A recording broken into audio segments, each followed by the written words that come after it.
I love a map. I love words and I love maps. So I've highlighted here our first of the two civilizations that we'll be looking at during the Aegean Sea during the Bronze Age. We're going to be looking at the Minoans. Now, the Minoan civilization, I've given you a timeline or a time frame from 2000 to 1500 BCE. It's a 500-year period. But I also put the FL. Do you remember what the FL means? Flourishing. So it is a way to signify that they were there before 2000 BCE and after 1500 BCE, but they really thrived from 2000 to 1500 in that 500-year period. The Minoans are a people who lived on the island of Crete. So you see that below, Crete. It's a modern day island. You can go there today, but we're going to be looking at it prior to the Greek civilization and its associations with Greek history. This is pre-Greek, the Minoans. Okay. So the Minoans, based on the archaeological record, what we have, the understanding that we have of the Minoans is that they established themselves on Crete from unknown origins. We don't know if they came from Asia Minor, like Anatolia over here. We don't know if they came down from the Greek mainland. We don't know if they traveled from North Africa, Egypt. I mean, think about it. They're really close. So we don't know, they settled on Crete, but we don't know if they came from up, or they came west, or they came southeast, or southwest. Does that make sense? So they have unknown origins. Don't tell me that they're aliens. That's not okay. So they come from unknown origins, and they seem to have been a united people.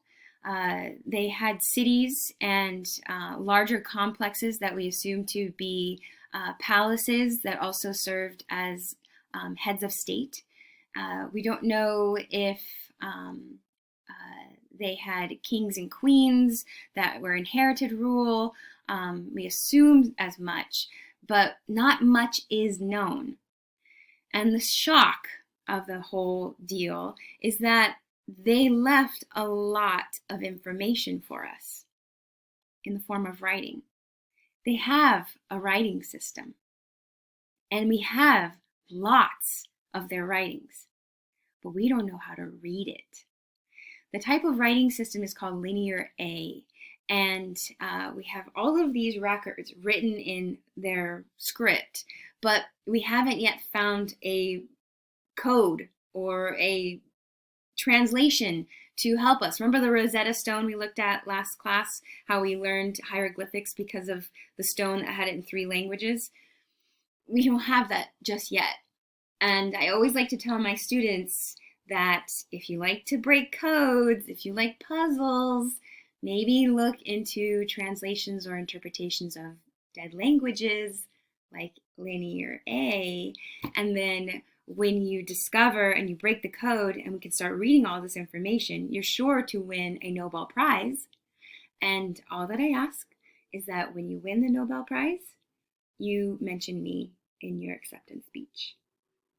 Okay, deal? Deal.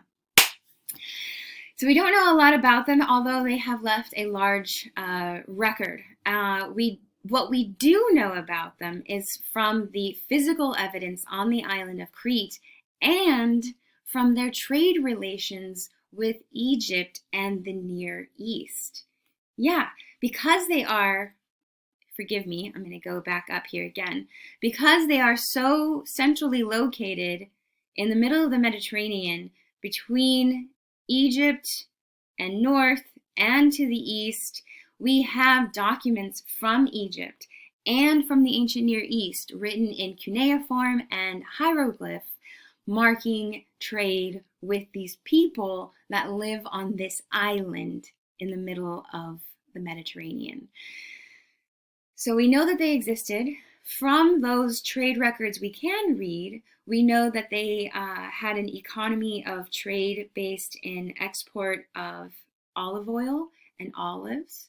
So the island of Crete, it doesn't have a lot of flat prairie land for crops, but it does offer a nice rocky area for orchards, like olive orchards. So the Minoans were known for their high quality olive oil and olives and wool, because the rocky outcrop of the island was really great for managing sheep.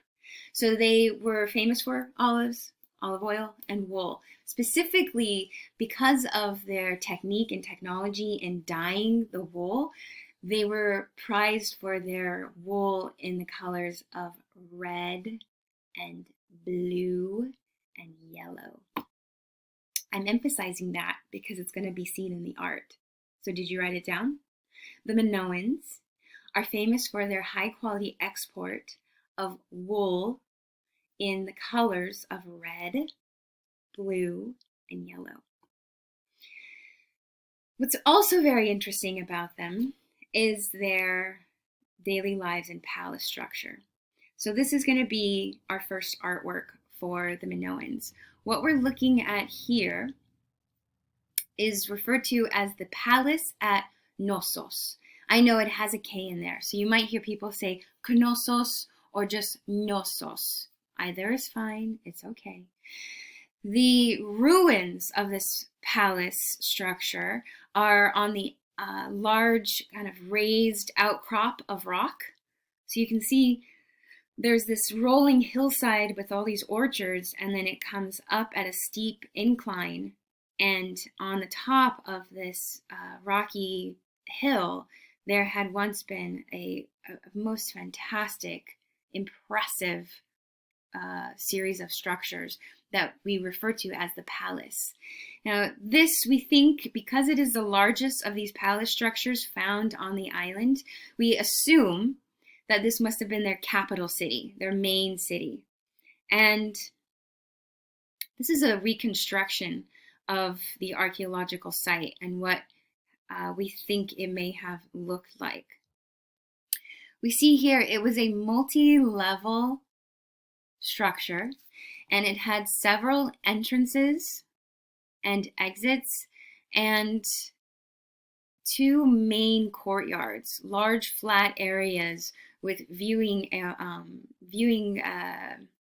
platforms or hallways or promenades on either side. There was the central courtyard, and then there was a courtyard back here as well. You see that over there? And based on the size of the rooms and the archaeological evidence left, we believe that this served as a palace for the royal family, as a religious center for large ceremonies or rituals to be performed, and as a seat of government with administration and large vats of goods and records, kind of like bookkeeping at the palace. What's not in this palace or around this palace are any defensive walls. So unlike the citadels that we saw in the ancient Near Eastern cultures, the Minoans did not fortify their palaces for any kind of attack. What this tells us historians is that they must have lived in in relative peace. There must not have been any significant warring between the people on this large island, that they must have been united in culture and government. It also shows that there had been some level of prosperity and equality among its people, to not have walls that keep others out or keep others in. An argument for not having walls, well, they're on an island. I mean, they basically are covered on all four sides. If you want to attack, you have to cross an ocean to get, or you have to cross the sea to get to them. So another argument that scholars make is that perhaps because they were united across the island, they didn't need defensive walls between each other, and they didn't see any outside threats. And again, like I said, we know that they traded with the Egyptians and the ancient Near Eastern cultures, so there was connection, not isolation. What we also find in the palace is that it was built of multiple levels. You can see that here. These levels rose up with the grade of the hillside. So as the hillside rose, so too do the levels of the palace go up and up and up and step, step, step. We can tell areas of the palace were probably for residential or private use. We even found a couple of bathrooms with tubs and evidence of indoor plumbing. Excuse me, did you just hear me? I said that the Minoans, they had indoor plumbing. That's a big deal. That is insane. They had some system of tubes in which water could be flushed away, including any waste away from where you are. The convenience, honestly, right? The palace is in a state of ruin today due to invasion and the eventual fall of the Minoan civilization. Also, several ancient earthquakes rattled and collapsed many of the levels. And there is also heavy layers of ash showing that much of the structure had been burned, probably again during those invasions. Here we are looking at a floor plan.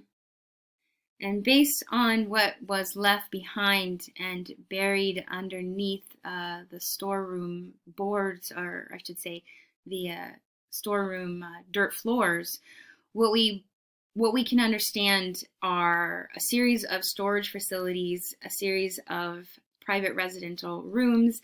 The middle courtyard, that central courtyard, like I said, it has a lot of viewing platforms. So what we think is that this palace was used to invite people in for spectacle, maybe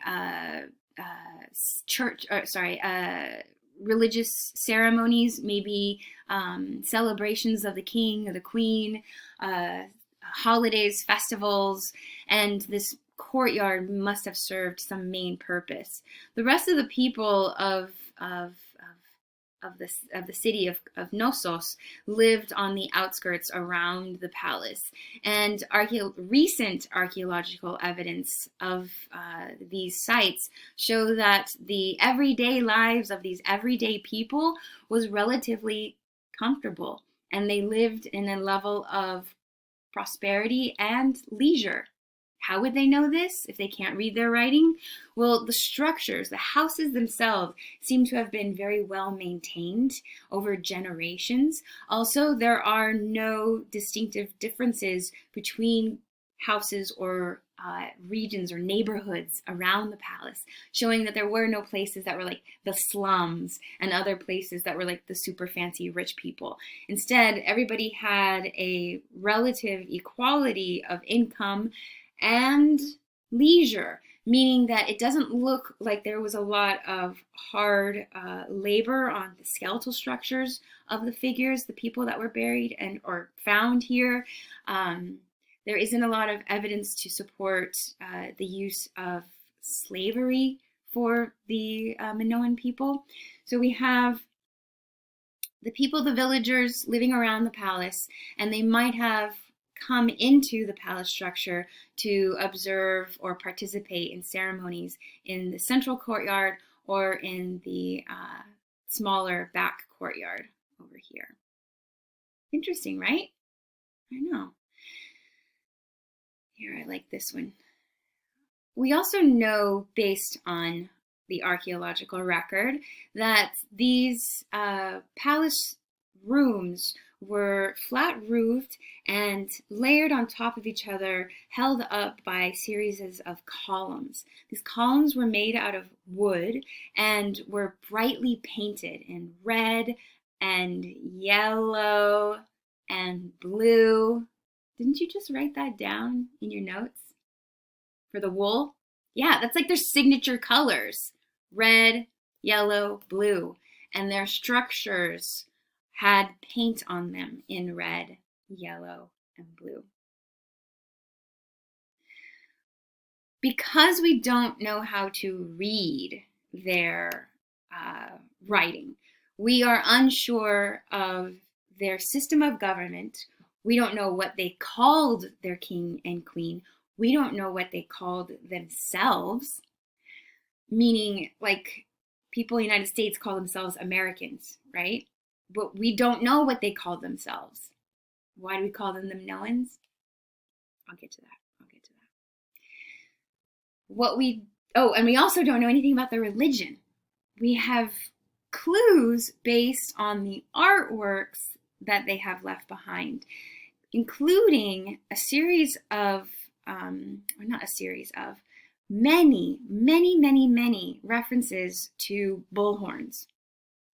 I know, again with the bullhorns. Since the first week of class, we have been talking about bullhorns. And here, this is one view, this is a second view. This is from the smaller courtyard. We have found these two outcrops of rock that have been carved to resemble a pair of horns. So we think, because there are so many of these types of horn references around, that they must have had some religion circling or centered around a bull-headed god or bullhorns representing authority. It's not much of a leap considering in the ancient Near East, the kings wore horns, and in Egypt, some of the gods and goddesses wear horns. And so we have an educated guess that they had some kind of a bull-related god or faith. Cool, right? Oh, look at this. This is an amazing sculpture that was found at the Palace of Knossos, which is unbelievable considering this should have been looted and destroyed in the ancient world. But what it is a carved of rock, and then the bull horns, I believe, are rock crystal? Or no. What was rock crystal? I think the eyes are rock crystal. The bull horns are limestone. The head is made of another kind of rock, and then the eyes are rock crystal. It's gorgeous. It's noble. So it has some kind of power or presence or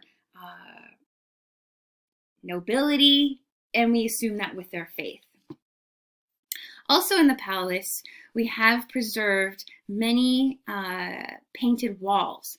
Here we are in a room called the throne room, and this is our assumption. We don't know for sure, but we call it the throne room because there is a substantial rock-carved seat, and it is placed in front of a large fire pit. On either side of the large seat, along the wall, are these benches. And with this type of arrangement of furniture and space, it would be a safe assumption that somebody important would sit here, and attendants or relatives would sit around. And then the fire pit may have been used for the function of light, but also might have been used in ceremony or rituals or gifts and offerings. The walls are painted using red, yellow, and blue. These walls feature a landscape with these beautiful lily flowers and griffins. Griffins, which are the body of a lion with the head of an eagle. This is a reconstruction of another room in the palace, and we see in their painting motifs, we see them use a lot of spirals and fantasy animals and also marine animals. Are you writing that down? Write it down. So in their decorative motifs, we see lots of spirals. We also see lots of fantasy animals like griffins, and we see lots of sea creatures like octopi or dolphins.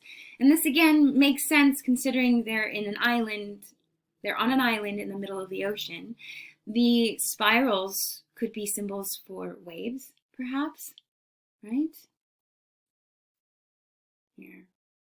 This is a reconstruction of a wall in the palace, and we see again the dominant use of yellow, red, and blue. We have a landscape with trees and a hillside that looks like it's rising up with lines of an orchard. Oh, the other thing they would grow, not just olives, are grapes and nuts. So orchards, again, grape orchard, nut orchard. And so we see, is this a landscape? And then we see women beneath this landscape, and the darker portions are the portions that are original, and then the lighter portions are all those that have been restored by art conservators. The big, large gaps are because we don't know for sure what is in those spaces. So if you see these types of scenes where some of it's lighter, some of it's darker, and some of it's just blank, it's the art restorer telling you, this is the real stuff, this is what we assume, this is what we don't know. Does that make sense? Okay. The name Minoan is not the name that they called themselves.